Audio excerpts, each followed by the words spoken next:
I guess largely because a lot of people think this is a great place to move.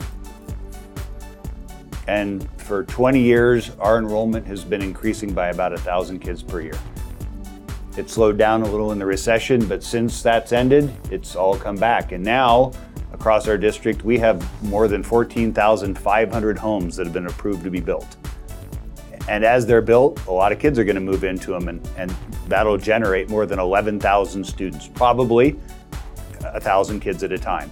But when you're growing by 1,000 students a year, think of that one middle school holds 1,000 kids. Now, they don't all come in one grade, obviously, they're spread across 13 grades. But that means on a regular basis, you have to ask voters to pass bonds to build schools. It's the only mechanism the state of Idaho gives us to build schools. And so West Ada has a long history of running school bonds. We ran them in 96, 1998, 2000, 2002, 2005, every 2 to 3 years. Then the recession came. It was really hard to even contemplate running a bond then because everybody's own pocketbook was in such bad shape, and anything we would have asked for would have raised their tax rate. So we didn't. And the rate of growth slowed some, but that's all over now. Last year, our enrollment grew by about 860. This year, was about 890. We will be on track again to need to run bonds every 2 to 3 years. Right now, we have a few specific issues that we're working on. Several of our high schools, 4 out of 5 of them, are at capacity or over. We could change attendance zones some, and then they would just all be over. And our high school enrollment has been increasing by 247 kids a year, just that portion of the growth. And that includes going back to 2010 when we were still in the recession and the enrollment increases weren't as large as they are. So we're trying to catch up on the high school. So the bond includes a high school. It includes an addition to Mountain View High School, which is more than 400 kids over capacity.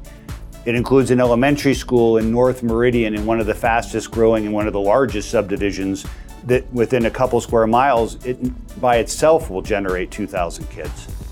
It includes an addition to Star Elementary, one of our older buildings, but a school that's about 60 kids over capacity and grew by 40 new kids just this year alone. And then it adds a classroom to Mary McPherson Elementary, which is south of the freeway, and it's been running over capacity for years and operates some of its classrooms out of portable buildings. So we're trying to address those issues. And it's hard to keep up when you're growing by 1,000 kids a year because in Idaho, it requires a 66 2/3% majority to pass bonds. There's only 2 states in the country that have that high of a requirement, and that's okay. Our community has been supportive of school bonds, but it comes with the understanding that this is a nice place to live and people are going to keep moving here.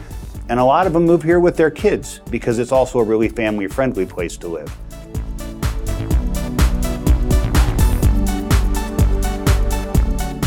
So it's a $95 million proposal. $60 million of it will build a new high school.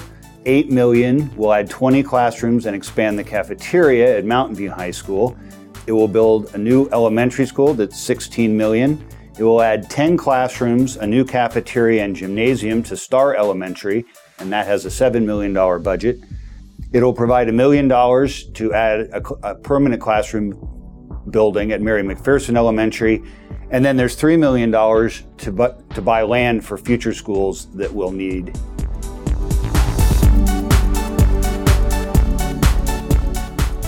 If you look at the total levy rates of all the school districts from Boise to the Oregon border, West Ada's is 377 per 100,000 of taxable value.